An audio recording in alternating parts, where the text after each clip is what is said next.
Sounded indirect ಅಲ್ವಾ? ಅಂದರೆ ನೀವೇ ಅವ್ರು ಹೇಳಿದಂಗೆ ಹೊರಗಡೆ ಇದ್ದಾಗೆ ಯಾರು ಯಾಕೆ ಅವ್ರು ಹೊರಗಡೆ ಇದ್ದಾಗ ಪೈರಸಿ ಆಗ್ತಿದ್ವಿ, ಬಲೆ ಬೀಸುವಾಗ ಅಷ್ಟು ಜನ ಹಿಡಿದಾಕಿದ್ವಿ. ಯಾಕೆಂದ್ರೆ ನಾವು ಕೋಟಿ ಆಗ್ತಾ ಇದ್ವಿ, ಸಾಲ ಮಾಡ್ಕೊಂಡು ದುಡ್ಡು ತೊಗೊಂಬಂದು ಹಾಕ್ತಾ ಇದ್ದೀವಿ. ಏನರ ಪೈರಸಿ ಅನ್ನೋದು ನೀವು ಮುಡಾಫೆ ಮಾಡ್ತಿದ್ದೀರಾ? ಇಲ್ಲಿ ನನ್ನ ಮಗನ ಸ್ಕ್ರೀನಿಂಗ್ ಹೋಗಿರುತ್ತೆ, ಫ್ಯಾನ್ ಹೆಸರು ನೀವು ಒಂದು ಪ್ರೊಡ್ಯೂಸರ್ನ ಮುಗಿಸೋದು ಯಾವ ನ್ಯಾಯ? ಈ ಥರ ಮಾತಾಡ್ಸೋ ಚಾಳಿ ಇದೆಯಲ್ಲ, ಅದನ್ನು ಬಿಡಬೇಕು. ಅದು ನೋಡಿ ಅದು ಗಂಡಸ್ತನ ಅಲ್ಲ. ನೀವೇನು ನಮ್ಮ ಹೀರೋ ಅಂತ ಪ್ರೀತಿಸ್ತಾ ಇದ್ದೀರ, ನೀವುಗಳು ಮಾಡ್ತಾ ಇರೋ ತಪ್ಪುಗಳಿಗೆ ನಿಮ್ಮ ಸೆಲೆಬ್ರಿಟಿಗಳು ಉತ್ತರ ಕೊಡೋರು ಮಾಡ್ತಾ ಇದ್ದೀರಾ. See I always told you, Darshan was a golden heart boy. ತುಂಬ ಒಳ್ಳೆ ಹುಡುಗಿ ಅವರು. ಆದರೆ ಸವಾಸ ದೋಷಗಳೇ ಅವ್ರಿಗೆ ತೊಂದರೆ ಆಗಿದೆ. ತೊಂದರೆಗಳಾದರು. ಇವತ್ತಿಗೂ ದರ್ಶನ ಎಲ್ಲೋ ಒಂದು ಕಡೆ ಅವ್ರ ಮನಸ್ಸು ಏನಕ್ಕೆ ಹಿಡಿಯುತ್ತೆ. ಹೌದು, ತಪ್ಪು ಮಾಡಿದವರಿಲ್ಲ ಅಂತಲ್ಲ, ಏನಕ್ಕೆ ಏ ಪಾಪ ಹೋಗಿದ್ದಾರಪ್ಪ ಅಂತ ಇವತ್ತು ಏನಕ್ಕೆ ಅಯ್ಯೋ ಅನಿಸುತ್ತೆ. ಹೇಳಿದಾರಲ್ಲ, ಅವರೇ ಅವ್ರ ಜೀವನ ಅಡ್ಡದಾರಿಗೆ ಪಟ್ಟಿಗೆ ಹೇಳಿದ್ರು. Same goes to Darshan also. ಇಷ್ಟೊಂದೆಲ್ಲ ಒಳ್ಳೆತನ ಮಾಡಿಕೊಂಡು ಅಷ್ಟೆಲ್ಲ ಆತನಲ್ಲಿ ಆ ಗುಣ ಇರಲಿಲ್ಲ ಅಂದರೆ ಅಂಬರೀಷ್ ಅವ್ರ ತಲೆ ಮೇಲೆ ಕೂಡಿಸಿ. ದರ್ಶನ್ ಸರ್ ಒಳಗಡೆ ಇದ್ದಾಗ ಕೆಲವೊಬ್ಬರು ಮೀಡಿಯಾದವರಾಗಿರ್ಬೋದು, ಕೆಲವೊಬ್ಬರು ಅಂತ ಮೆನ್ಷನ್ ಮಾಡಿದ್ದಾರೆ, ಏನೇನೋ ಮಾತಾಡ್ತಾರೆ. ಹೊರಗಡೆ ಇದ್ದಾಗ ಕೆಲವೊಬ್ಬರು ಬ್ಯಾಂಗ್ಳೂರಲ್ಲೇ ಇರೋದಿಲ್ಲ ಅನ್ನೋ ಸ್ಟೇಟ್ಮೆಂಟ್ಗಳು ಬಂದಿದೆ. ಸೊ ಇದು ಯಾವ ರೀತಿ ಮೇಡಮ್ ಹೇಳಿದ್ರು ಅನ್ನೋದು ನೋಡ್ಬೋದು. ನಾನು ಹೇಳಿರೋರು ಅವರು ಐಡಿಯಾ ನನಗಿಲ್ಲ. ಬಟ್ ನಾನೇನು ಹೇಳೋದು ಅಂದರೆ, ಇದನ್ನು ನಾನು ಪ್ರತಿ ಸತಿ ಹೇಳಿದಾಗ, ನೀವು ಒಂದು ಹೇಳಿದಾಗ ಅದನ್ನು ಬೇರೆಯವರು ತಿರುಗಿಸ್ತಲೇ ಇರೋಂಗೆ ಅವಕಾಶ ನೀವು ಕೊಡಬಾರ್ದು. ನಾನು ಹೇಳೋದು, ಅವ್ರು ಹೇಳಿದ್ದು ದರ್ಶನ್ ಅವರು ಒಳಗಡೆ ಇದ್ದಾಗ ಇವತ್ತೆಲ್ಲರೂ ಕೆಲವೊಬ್ರು ಬಂದು ಸ್ಟೇಜ್ ಮೇಲೆ ಮೀಡಿಯಾ ಮುಂದೆ ಎಲ್ಲ ಏನೇನೋ ಮಾತಾಡ್ತಾರೆ. ನಾನು ಅದನ್ನೇ ಹೇಳೋದು, ವಿಜಯಲಕ್ಷ್ಮಿ ಅವರು ಯಾವ ಸ್ಥಾನದಲ್ಲಿದ್ದಾರೆ ಇವತ್ತು ಅಂದರೆ, ಅವ್ರಿಗೆ ಯಾರು ಅಂತ ಹೆಸರು ಹೇಳ್ಬಿಡ್ಬೋದಾಗಿತ್ತು. ಇಷ್ಟೆಲ್ಲ ಗೋಜೆ ಇರ್ತಿರ್ಲಿಲ್ಲ.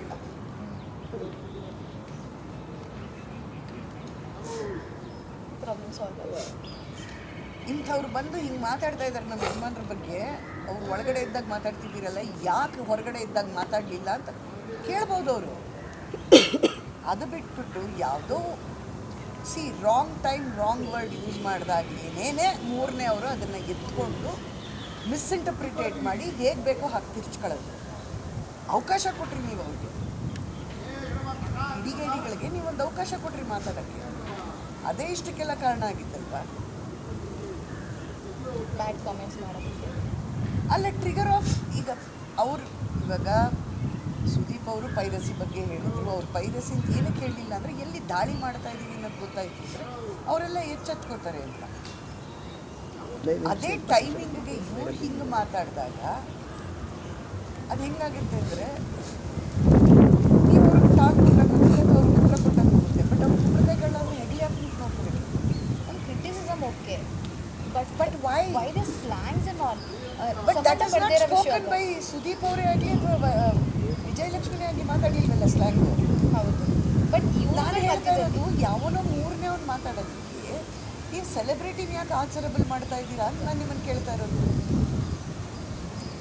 ನಾನು ಹೇಳ್ತಾ ಇರೋದು ಇಷ್ಟೇ, ನೀವು ಫ್ಯಾನ್ಸ್ಗಳು ನೀವೇನು ನಮ್ಮ ಹೀರೋ ಅಂತ ಪ್ರೀತಿಸ್ತಾ ಇದ್ದೀರಾ, ನೀವುಗಳು ಮಾಡ್ತಾ ಇರೋ ತಪ್ಪುಗಳಿಗೆ ನಿಮ್ಮ ಸೆಲೆಬ್ರಿಟಿಗಳು ಉತ್ತರ ಕೊಡೋರು ಮಾಡ್ತಾ ಇದ್ದೀರಾ.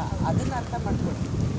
ನಾನು ಹೇಳೋದು, ನೀವು ಇವಾಗ ವಿಜಯಲಕ್ಷ್ಮಿ ಅವ್ರು ಹಂಗೆ ಯಾಕೆ ಮಾತಾಡಿದ್ರು ಅಂದರೆ ಉತ್ತರ ಕೊಡೋಕ್ಕಾಗಲ್ಲ. ಇನ್ನು ಅವ್ನು ಯಾರೋ ಗೊತ್ತಿಲ್ಲದಲ್ಲೇ ಇರೋ ಫ್ಯಾನ್ ಹಿಂಗೆ ಯಾಕೆ ಮಾತಾಡ್ದ ಅಂತ ಕೇಳಿದ್ರೆ ಅವ್ರು ಹೇಳೋಕ್ಕಾಗುತ್ತಾ? ಬಟ್ ನಿಮಗೆ ಈ ಥರ ಮಾಡ್ತಾ ಇದ್ದಾರೆ ಜನ ಅನ್ನೋದು ಗೊತ್ತಿದ್ದಾಗ ನೀವು ಮಾತಿಗೆ ಅವಕಾಶ ಕೊಡಬಾರ್ದಾಗಿತ್ತು. ನಾ ಹೇಳೋದು ನೋಡಿ, ಅಣ್ಣವ್ರ ಕಾಲದಲ್ಲೇ ಆಗಲಿ, ಅಂಬರೀಷ್ ಅಂಕಲ್ ಕಾಲದಲ್ಲೇ ಆಗಲಿ, ಅಥವಾ ವಿಷ್ಣು ಸರ್ ಕಾಲದಲ್ಲೇ ಆಗಲಿ, ಮೌನ ಬಹಳ ಉನ್ನತ ಸ್ಥಾನದಲ್ಲಿ. ಎಲ್ಲದಕ್ಕೂ ಉತ್ತರ ಕೊಡಬೇಕು ಅನ್ನೋದಿಲ್ಲ, ಎಲ್ಲನೂ ನನಗೇ ಹೇಳ್ತಾ ಇದ್ದಾರೆ ಅಂತ ಅನ್ಕೊಳ್ಳೋದು ಬೇಕಾಗಿಲ್ಲ. ಎಲ್ಲಿ ತನಕ ನಾನು ಅನ್ನೋದಿಲ್ಲಲ್ವೋ ಇದು ತಪ್ಪಲ್ಲ. ಅದು ಯಾವುದೇ ಹೀರೋ ಇರ್ಬೋದು, ಯಾವುದೇ ಹೀರೋ ಅವ್ರು ಏನೋ ಹೇಳಿದ್ರೆ ನನಗೇ ಹೇಳಿದ್ರು. ಅವ್ರು ಇಂಡೈರೆಕ್ಟ್ ಆಗಿ ತಾನೇ ಹೇಳಿದ್ರು. ಈಗ ಡೈರೆಕ್ಟ್ ಆಗಿ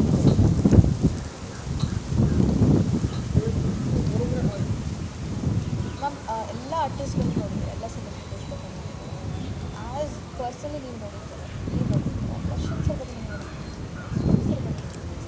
See, I've always told you, Darshan was a golden-hearted boy. ತುಂಬ ಒಳ್ಳೆ ಹೃದಯವಂತ.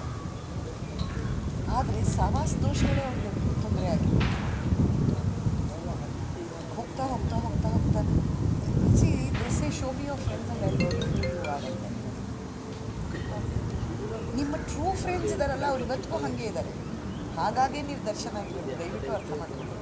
ಇವತ್ತು ಇಷ್ಟೆಲ್ಲ ತೊಂದರೆಗಳಾದರೂ ಇವತ್ತಿಗೂ ದರ್ಶನ ಎಲ್ಲೋ ಒಂದು ಕಡೆ ಎಲ್ಲರೂ ಒಂದು ಕಡೆ ಒಂದು ಮನಸ್ಸು ಏನಕ್ಕೆ ಮಿಡಿಯುತ್ತೆ. ಹೌದು ತಪ್ಪು ಮಾಡಿದರಿಲ್ಲ ಅಂತಲ್ಲ, ಏನಕ್ಕೆ ಏ ಪಾಪ ಹೋಗಿದ್ದಾರಪ್ಪ ಅಂತ ಇವತ್ತು ಏನಕ್ಕೆ ಅಯ್ಯೋ ಅನಿಸುತ್ತೆ. ಒಳ್ಳೆ ಹೃದಯ ಮಾಡ್ಕೊಂಡು ಸಾಯ್ಲಿ ಅಂತ ಯಾಕೆ ಅನ್ನಲ್ಲ ಜನ. ಯಾಕೆಂದರೆ ಆತನೂ ಎಲ್ಲೋ ಧೀಮಂತವಾಗಿ ತುಂಬ ಜನಕ್ಕೆ ಹೆಲ್ಪ್ ಮಾಡಿದ್ದಾರೆ, ತುಂಬ ಕಷ್ಟಗಳಿಗಾಗಿದ್ದಾರೆ, ಇಲ್ಲ ಅಂತಲ್ಲ. ಎಲ್ಲೋ ಸಾವಾಸ ದೋಷ ಆಮೇಲೆ ಕಿಡಿಗೇಡಿಗಳಿದ್ದಾರಲ್ಲ ಅವರೇ ಅವ್ರ ಜೀವನ ಅಡ್ಡದಾರಿಗೆ ಪಟ್ಟಿಗೆ ಎಳೆದ್ರು ಅಂತ ನನ್ನ ಅಭಿಪ್ರಾಯ. ಅಂದರೆ ಕೆಲವು ಸತಿ ನೀವು ತಪ್ಪು ಮಾಡ್ತಿದ್ದಾಗ ಇದು ತಪ್ಪು ಅಂತ ಹೇಳಿದಾಗ ಕೆಟ್ಟವ್ರು ಆಗ್ತಾ ಇರ್ತಾರೆ. ಆ ಸೆಕೆಂಡ್ ನಿಮ್ಮನ್ನು ಹತ್ತಿಸ್ತಾ ಇರ್ತಾರಲ್ಲ, ನಿಮ್ಮ ಯಾವ ಮನಸ್ಥಿತಿಯಲ್ಲಿ ಇದ್ದೀರಾ ನೀವು, ಅದರಿಂದ ನಿಮಗೆ ಒಳ್ಳೇದಾಗುತ್ತೋ ಕೆಟ್ಟದಾಗುತ್ತೋ ಅಂತ ಯೋಚನೆ ಮಾಡೋ ಕ್ರಮೇನೂ ಇಲ್ಲ ಅಂದರೆ ಅದು ಚಿತ್ರರಂಗಕ್ಕೆ ಒಳ್ಳೆಯದಲ್ಲ. ನಾನು ಹೇಳ್ತಾ ಇರೋದು ಇಷ್ಟೆಲ್ಲ ಗಲಾಟೆಗಳಾದಮೇಲೆ ಸುದೀಪ್ ಅವರು ಎಲ್ಲೋ ತುಂಬ ನೊಂದಿದ್ದಾರೆ. ಏನೂ ಮಾಡಿಲ್ಲ ಮನುಷ್ಯ. Is a classy guy. ಅವ್ರಿಗೂ ಏನು ಭಾಳ ಸುಲಭವಾಗೇನಿರಲಿಲ್ಲ. ಅವ್ರಿಗೂ ತುಂಬ ಘರ್ಷಣೆಗಳಿತ್ತು. ದಾಟ್ಕೊಂಡು ಮೇಲೆ ಬಂದು ನಿಂತಿದ್ದಾರಲ್ಲ. ಯಾರೂ ಅಲ್ದಲ್ಲೇ ಇರೋದು, ಎಲ್ಲೋ ಕೂತ್ಕೊಂಡು ಏನೂ ಮಾಡಿಲ್ದಲೆ ಕಷ್ಟ ಅನ್ನೋದೇನು ಅನ್ನೋದು ಗೊತ್ತಿಲ್ಲದಲೆ ಯಾವನೋ ಒಬ್ಬ ಕೂತ್ಕೊಂಡು ಕಿಡಿಗೇಡಿ ಅರ್ಕೊಂಡು ಕಲ್ಲೊಡಿದ್ರೆ it is not acceptable. Same goes to Darshan also. ಇಷ್ಟೊಂದೆಲ್ಲ ಒಳ್ಳೆತನ ಮಾಡಿಕೊಂಡು ಅಷ್ಟೆಲ್ಲ ಆತನಲ್ಲಿ ಆ ಗುಣ ಇರಲಿಲ್ಲ ಅಂದರೆ ಅಂಬರೀಷ್ ಅವ್ರ ತಲೆನೇ ಕೂಡಿಸ್ಕೊತಿರ್ಲಿಲ್ಲ. ದಯವಿಟ್ಟು ಅರ್ಥ ಮಾಡ್ಕೊಳ್ಳಿ. He was an angry young man. He was not a wrong man. But ಸಿಟ್ಟಿನ ಕೈ ಬುದ್ಧಿ ಕೊಟ್ಟರೆ ಕೆಟ್ಟರು ಅಂತಾರಲ್ಲ, ಅದೇ ಆಗಿ ಆ angry young man instead of falling into the right hands ಅವ್ರನ್ನ ಸರೌಂಡ್ ಆಗಿದ್ದಿದ್ದು ಬಹಳ ತಪ್ಪು ವ್ಯಕ್ತಿಗಳು ಆ ಟೈಮಲ್ಲಿ. ಎಲ್ಲದಕ್ಕೂ ಜೈ ಅಂತ ಇದ್ದಿದ್ದು ಬೇರೆ. ನೋಡಿ, ಇವಾಗ ಒಂದು ವಿಷಯ ಆಯಿತು ಅಂದರೆ ಪರ್ಸೀವ್ ಮಾಡೋದು ಬೇರೆ ಬೇರೆ ಥರ ಇರುತ್ತೆ. ಈಗ ನಿಮ್ಗೆ ತೋರಿಸ್ತೀನಿ ಹೋಗೋಕ್ಕೆ ಮುಂಚೆ ಒಂದು 5 ಜನ ನೇಬರ್ಸ್ಗಳನ್ನ ಕರೆಸಿ will do a Chinese whisper, you will see that. ನೀವು ಹೇಳೋದು ಅದೇ ಹೇಳಿರ್ತೀರಾ, ಬಟ್ ಅದು ಬಾಯಿಂದ ಬರೋಷ್ಟೊತ್ತಿಗೆ ಅದು ಇನ್ನೇನೋ ಆಗಿರುತ್ತೆ. ಬಟ್ ಅದು ಕೊನೆಯಲ್ಲಿ ಬಂದಿದ್ದು ಇನ್ನೇನೋ ಗಲಾಟೆ ಆಗಿದೆ ಅಂದಾಗ ಆಗಿಲ್ದಲೇ ಇರೋದಕ್ಕೆ ಉತ್ತರ ಕೇಳಿದ್ರೆ ಹೇಗೆ ಕೊಡೋದು ಅಲ್ವಾ? ಯಾರೋ ಮಾಡಿದ್ದಕ್ಕೆ ಅಲ್ವಾ? ನಾನು ಹೇಳ್ತಾ ಇರೋದು ಈಗ ಸುದೀಪ್ ಅವ್ರು ಏನು ಹೇಳಿದ್ರು ಸ್ಟೇಜ್ ಮೇಲೆ ಭಾಳ ಸ್ಪಷ್ಟವಾಗಿ ಹೇಳಿದ್ರು. ಅದನ್ನು ಇಲ್ಲಿಗೆ ಮುಟ್ಸೋ ಅಷ್ಟೊತ್ತಿಗೆ ಯಾರು ಯಾವ ರೀತಿ ಮುಟ್ಸಿದ್ರು, ಅವ್ರು ಯಾವ ಮನಸ್ಥಿತಿಲಿದ್ದರು, ಆಕೆನೂ ಏನು ಎಲ್ಲೇ ಮೀರಲಿಲ್ಲ. ಬಟ್ ಅವರು ಹೇಳಿದ ಒಂದು comment it sounded it direct ಅಲ್ವಾ? ಹೌದು. ಅಂದರೆ ನೀವು ಅವ್ರು ಹೇಳಿದಂಗೆ ಹೊರಗಡೆ ಇದ್ದಾಗ ಯಾರು ಯಾಕೆ ಅವ್ರು ಹೊರಗಡೆ ಇದ್ದಾಗ ಪೈರಸಿ ಆಗ್ತಿರ್ಲಿಲ್ವಾ? ಆಗ್ತಿತ್ತಲ್ಲ, ಆಗಲೂ ಪೈರಸಿ ಆಗ್ತಿತ್ತಲ್ಲ. ಇದು ತುಂಬ ಹಿಂದೆಯಿಂದ ನಡೀತಾ ಇದೆ. ರಾಕೆಟ್ ವೆಂಕಟೇಶ್ ಅವರು ತುಂಬ ಹೊಡೆದಾಡಿ ನ್ಯಾಷನಲ್ ಮಾರ್ಕೆಟಲ್ಲೆಲ್ಲ ಓಡಾಡಿ ಎಲ್ಲೆಲ್ಲಿ ಈ ಪೈರಸಿ ಮಾಡ್ತಾರೋ ಅವ್ರನ್ನೆಲ್ಲ ಹಿಡಿದು I am saying somewhere around 2002-2003 ದೊಡ್ಡದಾಗಿ ಬಲೆ ಬೀಸೋದು ಅಷ್ಟು ಜನ ಹಿಡಿದಾಕಿದ್ರು. ಯಾಕೆಂದರೆ ನಾವು ಕೋಟಿ ಆಗ್ತಾಯಿದ್ವಿ, ಸಾಲ ಮಾಡ್ಕೊಂಡು ದುಡ್ಡು ತೊಗೊಂಬಂದು ಹಾಕ್ತಾಯಿದ್ದೀವಿ. ಏನರ ಪೈರಸಿ ಅನ್ನೋದು ನೀವು ಉಡಾಫೆ ಮಾಡ್ತಿದ್ದೀರಾ? ಇಲ್ಲಿ ನನ್ನ ಮಗನ ಇದು ಸ್ಕ್ರೀನಿಂಗಿಗೆ ಹೋಗಿರುತ್ತೆ, ಲ್ಯಾಬಲ್ಲೇ ಕೂತ್ಕೊಂಡು ಇದು ಮಾಡಿಬಿಡ್ತೀರಲ್ಲ, ಹೆಂಗೆ ಮಾಡ್ತಿದ್ದೀರಾ ಇದನ್ನು? ಒಂದು ನೀವು ಪ್ರೊಡ್ಯೂಸರ್ನ ಹೊಡೆದಾಕಿದ್ರೆ ಕೆಲಸ ಆಗುತ್ತೆ. ನಿಮ್ಗೆ ಆ ಪ್ರೊಡ್ಯೂಸರ್ ಯಾರು ಅನ್ನೋದು ನಿಮ್ಗೆ ಗೊತ್ತಿಲ್ಲ. ಅವನಿಂದ ಯಾವತ್ತೂ ನಿಮ್ಮ ಮನೆಗೆ ಬಂದು ನಿಮ್ಮ ಹತ್ರ ಹೋಗೋ ಬರೋ ಅಂತಿಲ್ಲ. ನಿಮ್ಮ ಫ್ಯಾನಿಸಮ್ಗೆ ನೀವು ಒಂದು ಪ್ರೊಡ್ಯೂಸರ್ನ ಮುಗಿಸೋದು ಯಾವ ನ್ಯಾಯ ಅದು? ಯಾವ ಕನ್ನಡಿಗರ ನ್ಯಾಯ ಅದು? ಇವತ್ತು ಕನ್ನಡ ಸಿನಿಮಾ ಮಾಡಬೇಕು ಅಂದರೆ ಎಷ್ಟು ಕಷ್ಟ ಇದೆ ಅದು. ಮಾಸು ಅಂತೀರ, ಕರೆಕ್ಟು.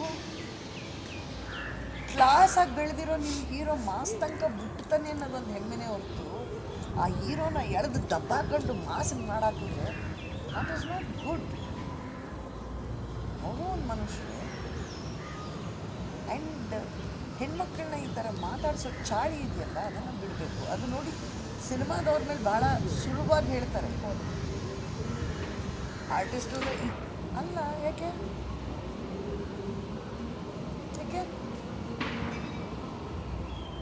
How does it? ನೀವು ಬರೀ ಹಂಗೆ ಹೇಳ್ತೀರಾ? ಕಾಲೇಜಲ್ಲಿ ಒಂದು ಹುಡುಗಿ ಚೆನ್ನಾಗಿ ಸ್ಪೋರ್ಟ್ಸ್ ಮಾಡಿದ್ರು ಆ ಸರ್ಕಲಲ್ಲಿ, ಎಕ್ಸ್ಕ್ಯೂಸ್ ಮೀ, ಆ ಗುಂಪಲ್ಲಿ there are body shamers, there are character shamers. ಅದನ್ನು ಅರ್ಥ ಮಾಡ್ಕೊಡಿ. ಅದು ಗಂಡಸ್ತನ ಅಲ್ಲ. ಹೆಣ್ಣು ಮಕ್ಕಳು ಮಾತಾಡೋದು ಅಥವಾ ಹೆಣ್ಣು ಮಕ್ಕಳನ್ನ ನಿಮ್ಮ ಗಂಡು ಮಕ್ಕಳು ಯಾವುದೇ ಒಂದು ಯುದ್ಧ. ಹೆಚ್ಚಿನ ವಿಡಿಯೋಗಳಿಗೆ ಪ್ರತಿಧ್ವನಿ ಯೂಟ್ಯೂಬ್ ಚಾನೆಲ್ ಸಬ್ಸ್ಕ್ರೈಬ್ ಮಾಡಿ, ಬೆಲ್ ಐಕಾನ್ ಕ್ಲಿಕ್ ಮಾಡಿ.